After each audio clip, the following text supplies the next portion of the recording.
Qui n'a pas déjà magasiné une fermette sur Centris avec le désir viscéral de tout sacrer là, d'adopter des poules et de vendre de la bête à carde au marché Jean Talon le dimanche? Qui n'a pas déjà contemplé la perspective d'une belle grande maison intergénérationnelle pour mieux apprécier le sourire d'un grand-parent? Peut-être qu'il ne faut pas attendre de maîtriser le manuel du parfait gentleman farmer ou de pouvoir se payer une maison d'architecte au toit vert pour se lancer. Voici l'histoire des Laporte-Poirier, le couple qui, arrivé à Ogden, a décidé de fermer le navigateur et de changer de vie.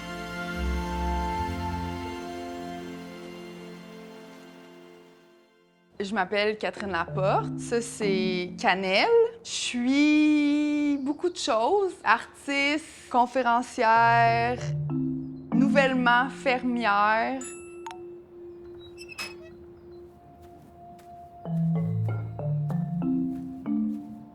À Montréal, je suis restée 8 ans à peu près, puis après, je suis allée vivre à Amsterdam presque 7 ans. J'ai tout le temps eu, quand même, malgré le fait d'être en ville, tout le temps, un désir de voir l'horizon, d'être en lien avec la nature.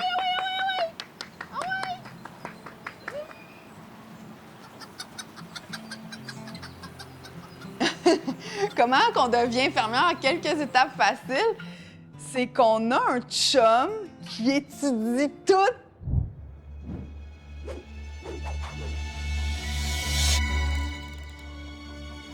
Mon parcours, petit gars de Québec avec une technique en génie mécanique qui a travaillé là-dedans pendant quelques années. Après ça, qui s'est recyclé dans le monde du chemin de fer comme chef de train. Excusez-moi, parce que la poule, elle vient de pondre son œuf. C'est rare qu'on peut assister à ça. Là. Papa, il est fier!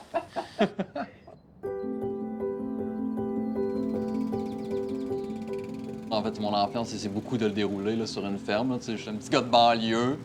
Il y avait un de mes oncles qui avait une ferme laitière. Puis à tous les week-ends, j'astiquais mon père, mes parents. Là, venaient me porter parce que j'avais un cousin qui avait mon âge. Puis on jouait beaucoup sur tout l'environnement qui est la ferme. Là. C'est un terrain de jeu là, immense, en fait, une ferme. Là. Fait que, ça a commencé là, tranquillement.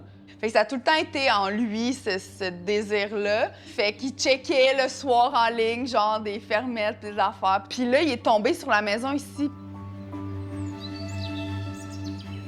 Pendant 2 heures, on a genre fait le tour de la maison, fait le tour du terrain. Rémi et moi, on s'est même pas regardé, on s'est même pas parlé. Quand on est rentré dans l'auto, on s'est regardé puis on était comme, on est dans marde. Puis là, on est arrivé à la maison. Puis là, j'étais comme, on l'achète tout meublé. On a décidé de garder le nom qui était déjà affiché là, sur des portes là, dans la grange. Il y a des carrières de granit ici autour. C'est comme une des grosses industries ici dans le coin. Puis en plus, 1981, ça correspondait à moi et Catherine, notre année de naissance.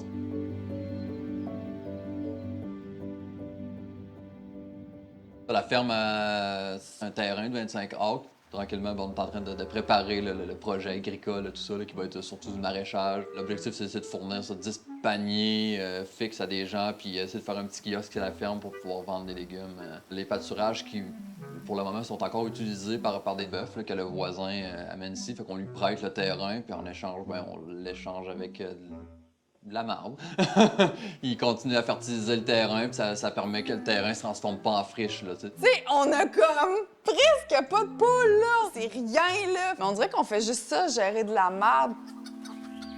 Je pense que je la déstabilise beaucoup avec tout ce projet-là. On a des animaux maintenant, tu sais. Elle, avant, elle était vraiment super seule, indépendante. Tu sais, elle faisait ce qu'elle voulait quand elle voulait.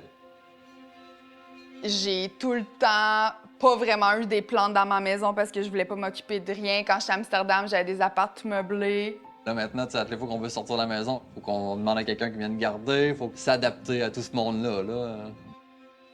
Tu sais, comme, je vois Rémi aller, puis c'est tellement touchant parce que j'ai toujours dit que Rémi vient d'une autre époque, là, tu sais, vraiment. Tu sais, un chauffeur de train d'une autre époque, là, tu sais, comme, il fait tout. Il fait son yogourt, il brasse son lait pour faire du beurre, il fait le pain, il fait son kombucha. Il est né pour être ici. Puis moi, j'arrive, puis là, je le vois faire, puis c'est comme un vertige. Je connais rien de la nature.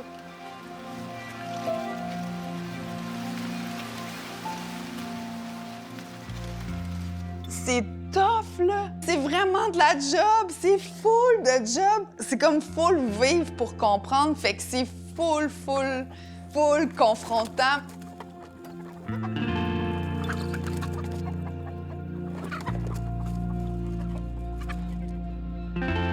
C'est quand même, tu sais, d'acheter une ferme puis de vouloir l'exploiter, là, juste ça, c'est comme un apprentissage autant au plan technique qu'au plan personnel. Là. Ça touche tellement de sphères. Il faut que quelqu'un soit d'une polyvalence.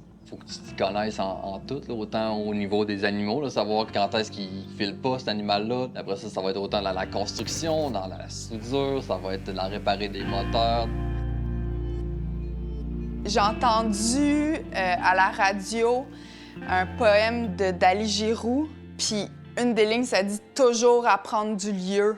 Tu sais, le fait d'être en nature, ça m'a vraiment aidé à faire du sens avec qui je suis, puis à comprendre encore plus qui je suis.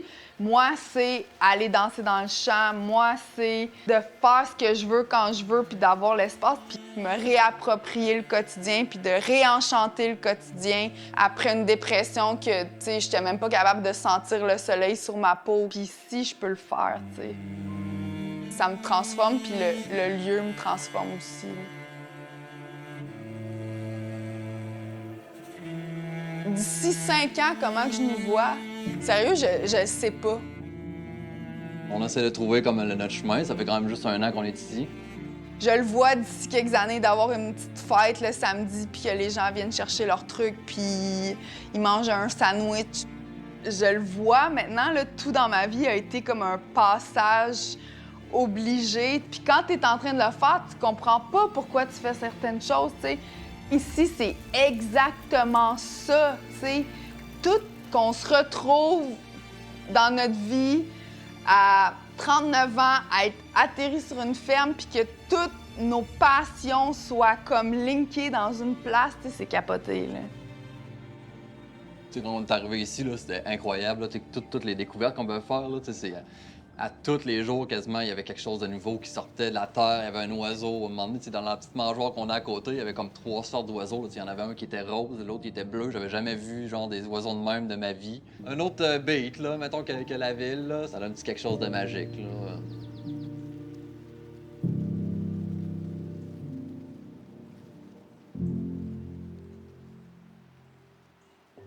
À 160 km à l'est, la famille Nguyen-Lafleur a fait le choix, après moult années d'hésitation, de réunir 3 générations sous un même toit. Quelque part à Villeray, Tai Chi et Port-des-Barrés font partie du quotidien. Je suis née au Vietnam, à Saigon. On était comme la dernière batch des Boat People. Fait qu'on est parti par tous des faux papiers, tout le système des camps de réfugiés. Il y a eu des attaques de pirates. Bon, tout un contexte comme ça, mais moi puis mon frère, on était enfants. Ça a fait qui je suis aujourd'hui comme personne. J'aurais probablement pas été la même personne sans avoir vécu ça, mais j'en ai pas souffert. Je pense que c'est un voyage qui a probablement duré 6 mois. On est arrivé donc au Québec, je pense, en 79. Je savais juste dire bonjour puis merci. Puis c'était aussi dans le quartier parce que c'était à l'école Saint-Arsène où par la suite et Mika et Sao sont allés. C'était symbolique qu'ils aillent là. J'ai jamais eu d'amis vietnamiens. Tu sais, j'ai toujours été entourée d'amis québécois, donc avec plus de permissivité, en fait. Au primaire, quand que toutes les filles pouvaient aller chez leur ami, dormir, faire une soirée pyjama, ben moi, c'était pas ça se faisait pas. Ben je sais qu'à 12 ans, j'ai comme remis le médaillon de Bouddha à mes parents. Je viens quand même d'une famille relativement traditionnelle.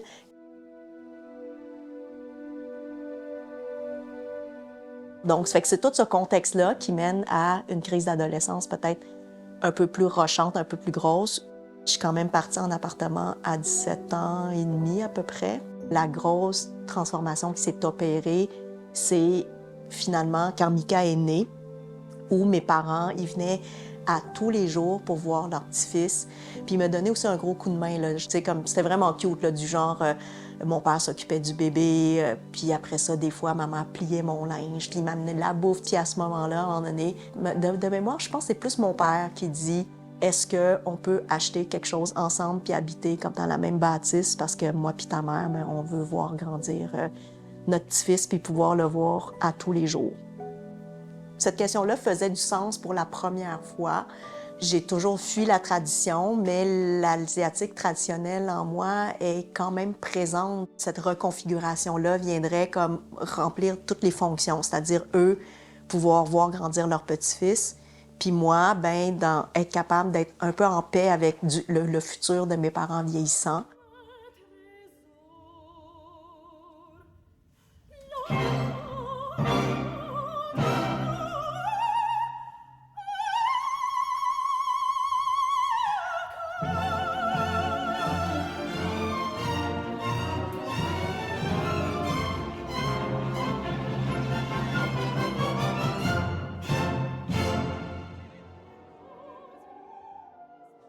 Cherchait une maison et puis je saute sur l'occasion pour lui demander qu'est-ce que tu penses pour qu'on vive comme un duplex, un triplex, peu importe, qu'on soit ensemble, mais chacun à son chez-soi. C'est ce que je souhaitais depuis longtemps, mais j'ai pas révélé mon idée. Alors, ça fait 13 ans qu'on est ici sur la rue Chambord. Quand mes parents descendent, que ça soit pour n'importe quoi, ils vont toujours cogner, alors que l'inverse n'est pas vrai, leur porte est toujours ouverte. Puis ça a été fait comme ça pour les enfants qui montent à tout bout de champ. Je veux dire, petits, ils montaient tout le temps, à tous les jours, comme si c'est une maison à 2 étages avec un sous-sol.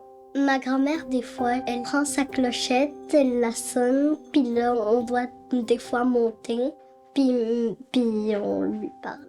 Puis finalement, ça devient une conversation très longue.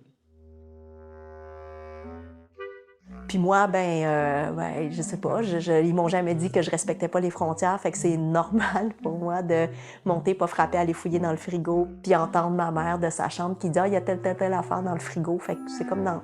Je pense que ça fait partie de la culture asiatique, que les enfants se font nourrir par leurs parents, même quand ils savent cuisiner. C'est prêt, les enfants! L'entente avec ma mère, c'est qu'à tous les mardis, on n'a pas de souper à gérer. C'est elle qui fait le souper pour tout le monde. Elle m'a demandé au début, c'est juste pour les enfants. J'ai dit qu'au lieu de faire la bouffe pour les enfants, je fais pour tout le monde. Ils apprécient beaucoup. Puis maintenant, c'est comme à chaque mardi, j'ai dit que je continue à le faire. Je pense qu'après 13 ans, je peux vraiment dire que, pour de vrai, là, je vois juste des avantages et pas de désavantages. Puis je pense que mes parents peuvent dire ça aussi. Je pense que toutes les étapes vers la vieillesse, que les choses soient plus demandantes, chaque étape, faire réparer telle affaire dans la maison, tout ce qui est l'administration de la bâtisse, c'est nous qui la faisons. Fait que mon père, il n'a plus cette charge mentale-là. Je pense que ça le dégage beaucoup. Puis évidemment, voir leurs petits-enfants tout le temps. Quand j'ai vu mon père puis ma mère être comme ils sont avec mes enfants, mais c'est sûr que ça me rappelle à quel point ils étaient bons quand on était enfant. Je veux dire, mon père, il en inventait des jeux pour moi puis mon frère là, quand on est arrivé au Québec. Mon père, à ce jour, avec Sao, quand il marche, ils sont toujours comme dans des jeux imaginaires, dans plein d'affaires, créer des scénarios. Alors, je m'assois et j'entends mon petit-fils. Mon grand-père, il met son manteau et puis il s'habille tout parce qu'il se lève super tôt. Tandis que moi, ça me prend un peu de temps à cause que je me lève quand même un peu plus tard. Et puis il va me porter à l'école. On s'invente des jeux pour que le chemin soit moins long. Puis on s'invente que moi, je suis le maréchal puis lui le général. Moi, je suis le général. Hein? On part en guerre, hein? Tous les jours. Ce dévouement-là, comme parent à l'enfance, je l'ai comme vu au quotidien avec mes enfants. C'est sûr que ça, c'est précieux, c'est dans les avantages. On est très heureux, mon mari et moi. C'est qu'on souhaitait, mais on ne pensait pas qu'un jour, on pourrait le faire.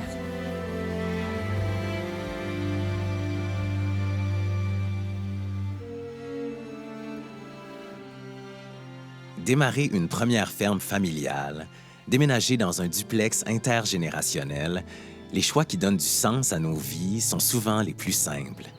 Et s'il fallait prendre plus de chemins de travers, labourer notre première terre, cuisiner notre premier repas à 12 mains, apprivoiser notre inconfort un geste à la fois, surmonter nos peurs, danser, perdre patience, nous relever, avec la conviction que nos vies intimes et collectives s'en porteront mieux et que le changement sera glorieux.